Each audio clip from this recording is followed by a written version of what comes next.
Hey VC, this is Joe doing a video response for Joe MeanMr.Mayo's Beatles contest. Um, let's see, I'll get this started quickly here. My favorite Beatle, as I mentioned before, is John Lennon. Um, just always his soulful songs, his lyrics have always just hit me the most. Um, my favorite song. This, as everyone has said pretty much, is really hard to say. I mean, there's so many great songs, but I think I'm going to go against the grain here and pick one that is one of my favorites. It truly is. Um, it's too hard to really pick a favorite single song, but I'm going to say Revolution 9, just because that song gets so much flack and doesn't get enough respect. Uh, and I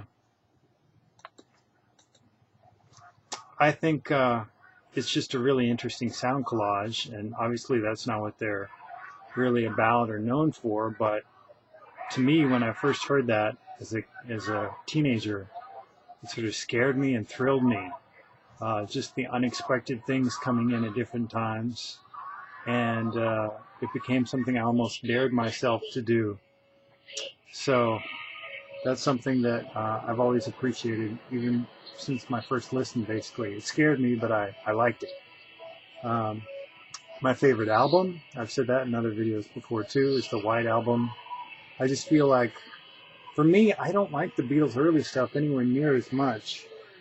I feel like they were constantly growing. And so for me, it was really interesting to see the directions they were going and see what that evolved into. For me, my favorite records start with Revolver.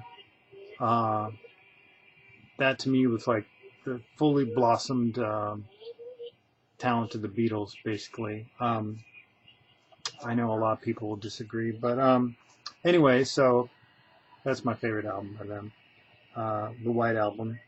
And frankly, I don't like Let It Be or Abbey Road anywhere near as much as the White Album, Revolver, Sgt. Pepper, and then I really like the Hey Jude compilation. I actually like Yellow Submarine. The B-side with the George Martin instrumental stuff isn't as interesting, obviously, but it has two of my favorite George Harrison songs. Anyway, how did I discover the Beatles? Well, like a lot of you, I discovered the Beatles through my dad's record collection. And I remember one of my favorite childhood memories would be to listen to records with my dad. The stereo was set up on this table with the stereo on the right side, the albums on the left.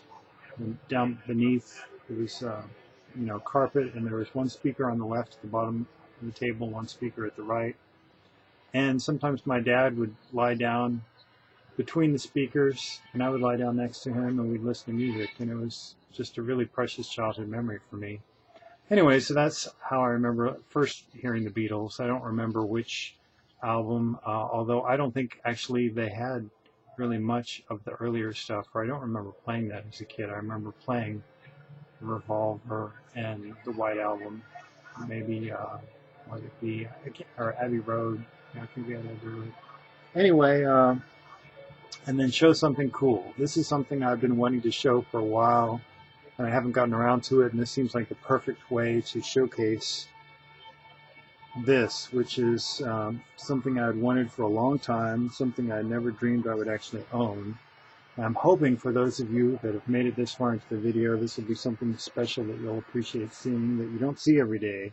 Certainly, I had never seen them that I recall in real life until I got them. I don't even remember seeing these at record conventions, although I'm sure they must have been around.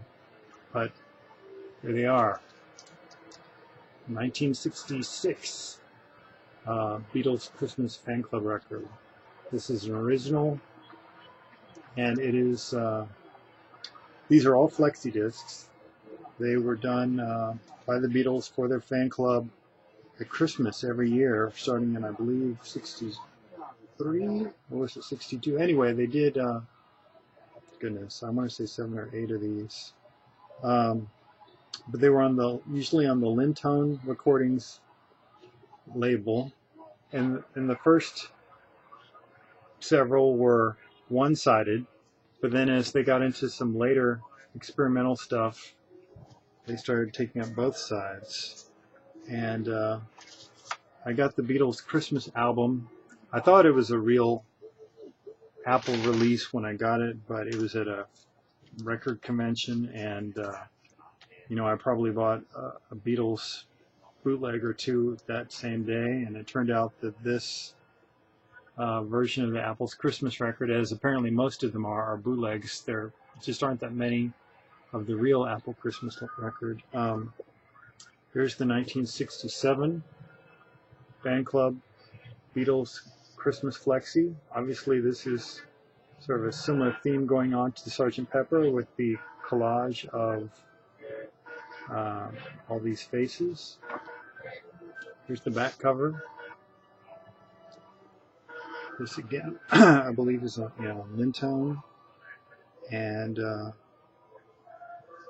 the sleeve design, it says Julian Lennon, John Lennon, and Ringo Starr.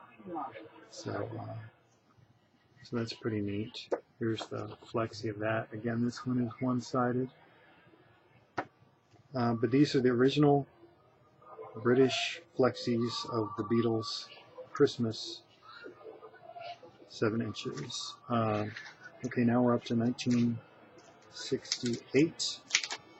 This one has my favorite cover because I'm into outsider art, and this cover is very, I mean, these are all sort of trippy covers, but this is, I sort of think, the most trippy. Here's the back cover. So this is just really a fun psychedelic image. I forget who did this cover.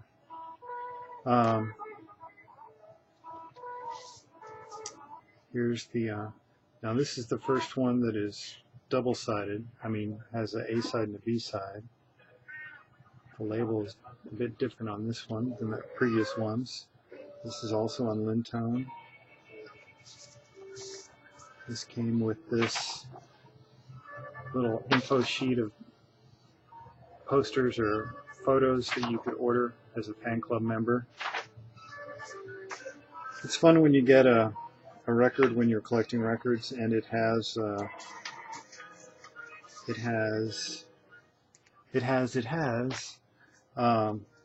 know, order forms for posters or T-shirts or fan club membership, and you always wish I could still sit and wait for that. That would be so cool.